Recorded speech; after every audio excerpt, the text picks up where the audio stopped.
Welcome to a Mac Logo video, and this video is about the quads that I'm using currently, just a setup that I'm using currently, also how I came to the conclusion and what I found so far flying, building them, and also how I came to, for me, the best current solution to fly quads and have fun, and also maybe improve, or I'm trying to improve my skills with flying quads.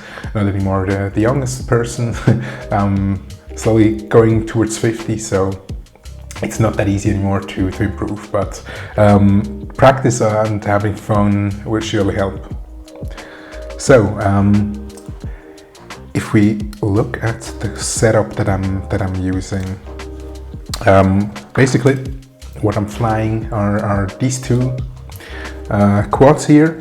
This is the Pirate Frame Lil Matey 2. Quite a new frame that has come out, and also a very new frame is the Tanq-S by Let's Fly RC. I won't name the name of the company because of the controversy that is going on currently, and also don't want to go into that, but yeah, not actually a good thing for our hobby. But I mean, yeah, this is about the quads and about the setup that I'm using. So basically, how it all started was last year. I was doing Naigao. I really learned a lot of new tricks, doing matties, half matties, loops in small spaces. I learned to fly more proximity with the loops and everything. But what I found was it kind of did not translate so good to larger quads when I flew the 3.5 inch again, or also a 5 inch that I had. It was still very different. Like trippy spins or so, I can easily do them with a whoop, but it's something else with a quad. It's so much different because of the throttle and stuff, and different angles.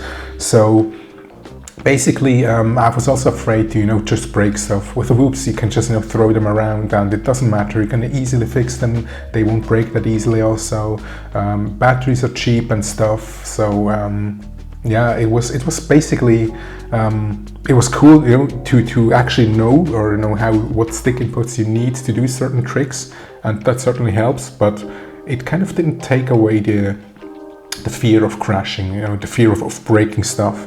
So basically what I was looking for is something light that doesn't break that easily, that is kind of sturdy, but still I'm kind of limited where I can fly noise-wise.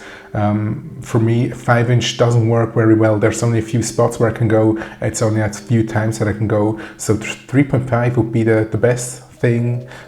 Smaller, also they're also cheaper, and luckily there are certain quads that are now going into that direction.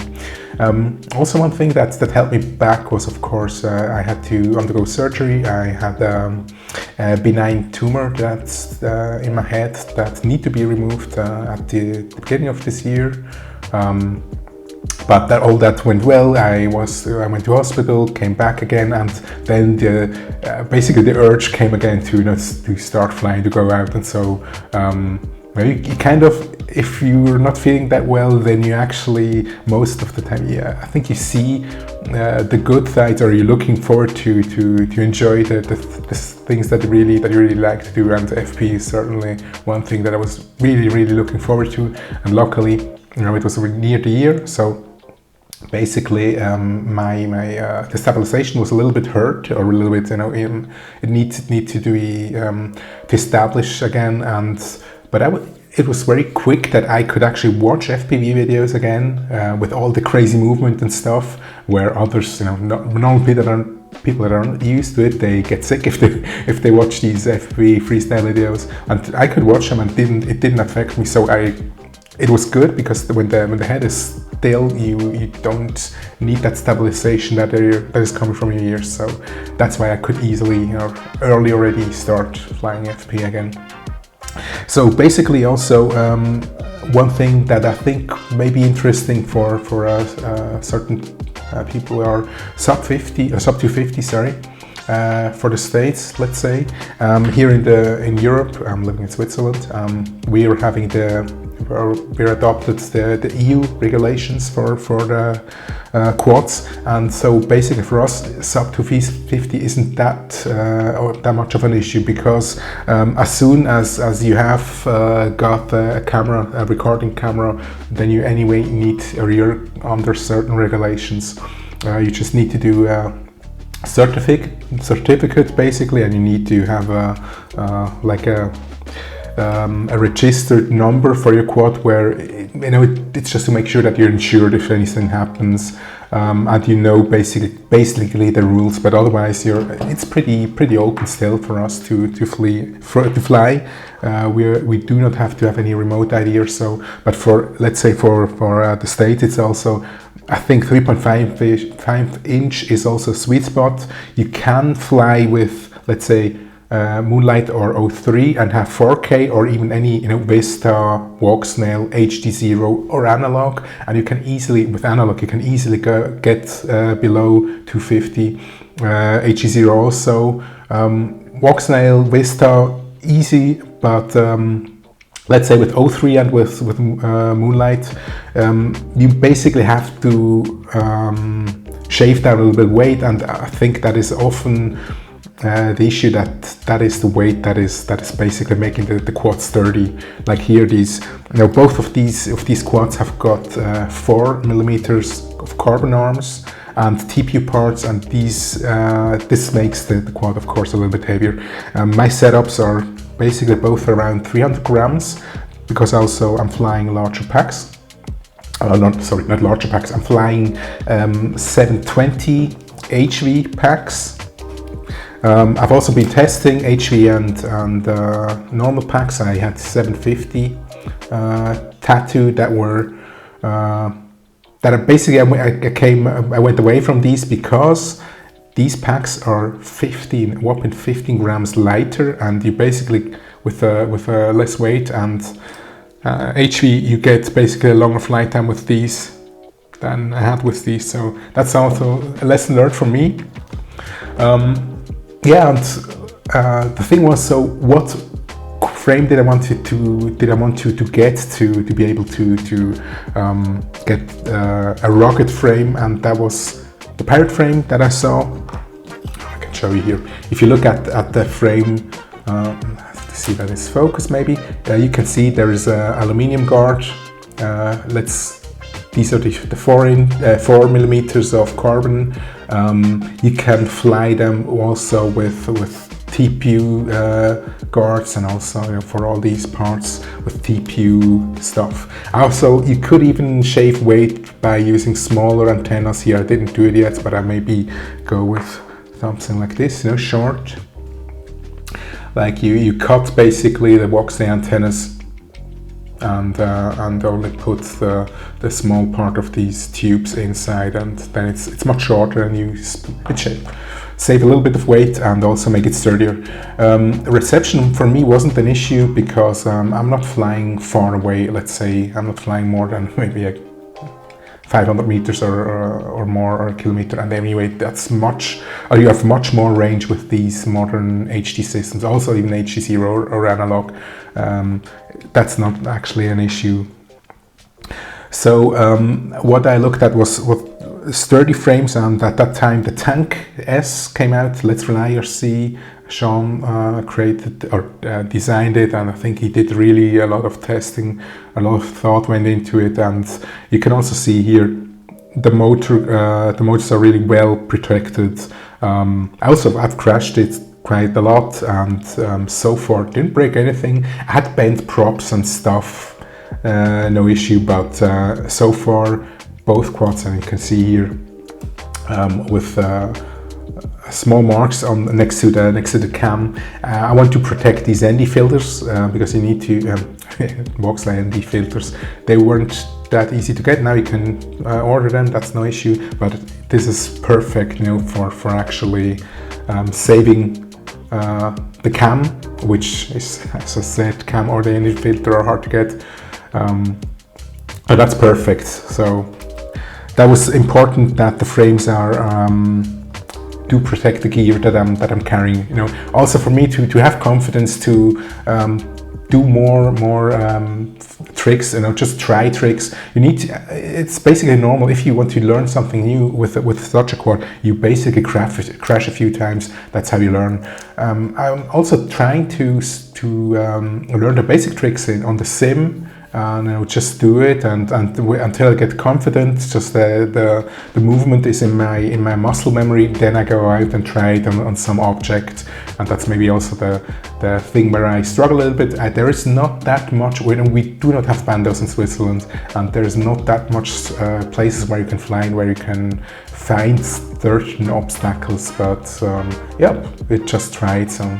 To try it. And also, you know, for trippy spins we haven't got that much. There are a lot of football fields, but the football pitches normally they are crowded. There are many people there, so you can often not fly.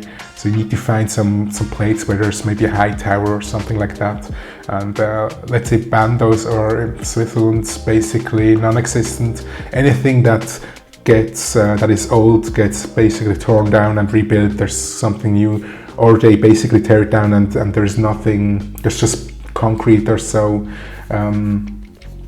which is actually, it's nice if you look at it. Yeah, it looks nice, but we don't have a place to fly like that. So trees and stuff and near the forest is one option, but yeah, trees are always at the risk of losing a quad, and I've been searching about 3.5 hours. I had to go through thorns and a lot of stuff to basically get this quad back, and yeah, not the best experience, but yeah. So I came to the conclusion for me that these two frames, and I guess, you know, there are many others that also would work. It's just something that you need to look at if you want to look at it. Now check, are there a lot of TPU parts, or do I need to design them on my own? It's just TPU parts and you can print. If you have a 3D printer, even better. You know, you can just do stuff like mounts for the VTX.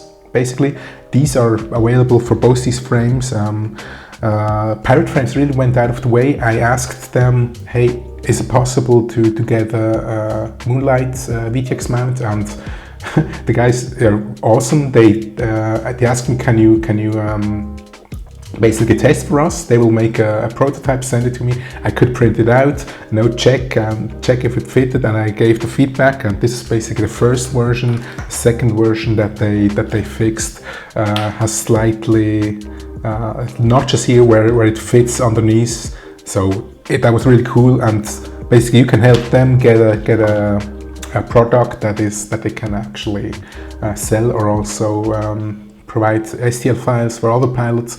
But that's, for me, perfect. That's the way to go if a company, you know, reaches out and, you know, really tries to help the guys that are flying their stuff also have a good experience. So what I also wanted to point out is 03 versus Moonlight.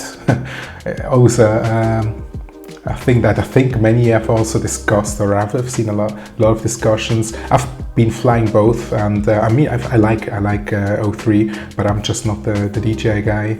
I'm not a Walksnail fan by at all. Basically, I think I'm quite critical regarding their products, and I see the issues that they have with quality sometimes. Also, I already had certain things that didn't go that well.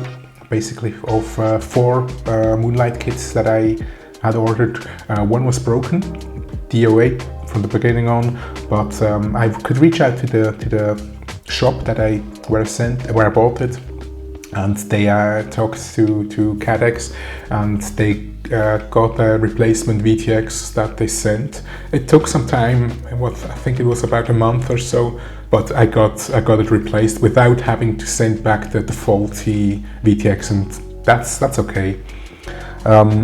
Yeah, but you know, just for the features, if you look at Walksnail Moonlight, and basically I will also show the footage, or the footage that you can see. That's also everything is with Walksnail Moonlight 4K. It really works great with the current version of software that they have. The good thing is also the SD card. You know, just popping out the SD card, putting it into your PC, pull off the files and everything. Great solution. I like the 03 solution with USB-C also. great. You just don't have to power it on, just plug it in. So these two solutions really work good with these quads if you want a light quad that still has 4K footage and you can stabilize it.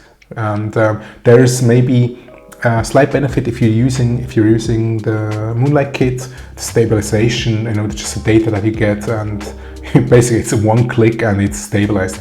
By the way, I do not stabilize quad footage. That's something that everybody needs to know for themselves. I like to see all my, the issues or the errors that I make. There's nothing that I want to hide. So, for FPV wings, planes, that's something else, because that is so shaky. You basically need to stabilize it, and it's really great. So the VTX. Basically, both work really good. The O3 is a little bit lighter and a little bit smaller than the Moonlight kit, so that's a benefit. But otherwise, choose the system that you like, fly with it, and have fun, because it's great. So for me, I was that's basically why I'm flying the Moonlight kits, and I'm happy with them. They really work good for me. I had no issues then so far. Yeah. One issue that I always had before, and I think that's mentioned a few times, if you fly or if you build 100 quads, different quads, it's super fun. I love building and stuff, and I love fiddling around and testing until it's flying. But the issue is you never really learn to fly that one quad good. You can do a lot of things and basic stuff, but it's let's say if you want to catch a quad from a diver, so just a feeling when exactly to catch it, or to just how it feels, that is just different with any quad, with any build and stuff, and small things. So that issue, this is also, the beginning wasn't good with two quads, with two frames. Actually, I should have only bought one of them, but yeah, it works. And the way I basically worked around it is, first I tried beta flight presets, and with different builds, and then I put on the same builds, tried the same presets. That's also something very important for the new guys. If you build a quad, use the free presets that are available, UAV presets or something like that. They really work excellent. You've got basically let's say a 85% good flying quad, and that's already enough. It doesn't need more. Basically, if you have one quad and just want to fly, if you're into tuning, if you like tuning and that's your thing, then of course you can do much more with black box and stuff. But just for flying, just for learning, a preset is basically the best way to go with Betaflight, or even Quicksilver or something like that. Also awesome firmware, by the way. What I did was, and that's Gecko's fault, one of my mates that I'm flying with, is basically I bought a KISS Ultra V2, which you can see basically here. For both these quads, as the settings are then the same, and also the ESC, both it's the same. And funny, that's really something really funny. They both feel now very similar flying. Even so, the Lil Matey is a dead cat style, as you can see, and the Tanq-S is basically a squashed X. I think you call them squashed X, but still. The weight distribution is not the same, but really they feel similar because both run KISS FC and the same ESC with the settings. So for me, that was the way to go. Not the cheapest way, to be honest, but it really flies great out of the box. And it needs a little bit of different mounts. You need to mount it, to hard mount it. That's something for a different video. But so far, the flying experience, really love it, and had really a lot of fun with it. Thanks Gecko, that's a very good decision that I made. I'm very happy with it. So for me now, I've got two quads. that are sturdy, that I can, you know, really bash around, that I can also crash, and I know if something breaks I can fix it, and they shouldn't break easily, because they have a lot of TPU. They are really sturdy frames, and batteries also, that's one part also. The batteries that I used to have, 4S 750 from Tattu, quite expensive. I think it's about $20 here, depending on how you can get them. And the good thing is now, I think these are also used in the Tanq-S video. They also say to use 650. I'm using 720 HV batteries. Look quite different and are much lighter, and we get them for $13 a piece. Lighter, and basically I fly longer, so I rather buy 4 or 5 of these, and I'm good to fly for a while. If one is breaking, not bad of an issue. If I smash a 6S 1300 battery on a 5-inch, I mean that's basically $30 or $40 gone. So yeah, that's, for me, that's a good you know, value that you get, and you can actually get a similar feeling. It's not the same as 5-inch. I won't say it's the same, but it really feels good, and it's fun and everything, and you won't have the issue of scaring people. If you fly somewhere, you can go much nearer to the population, or to spots, and that's basically why I chose it. So I'm going to show you a little bit of footage. If you're still here, if you have not yet fallen asleep already. Basically here, it's raining, so that's why I'm also doing this video where I can talk and do stuff. We'll be doing a little bit of sim to practice, but I'll leave you now with a little bit of footage. Thank you very much for joining in, and sorry for my bad English. I'm not a native English speaker, but try my best. Thank you very much. Have a great time. Enjoy our great hobby that we've got, and take care. Bye bye.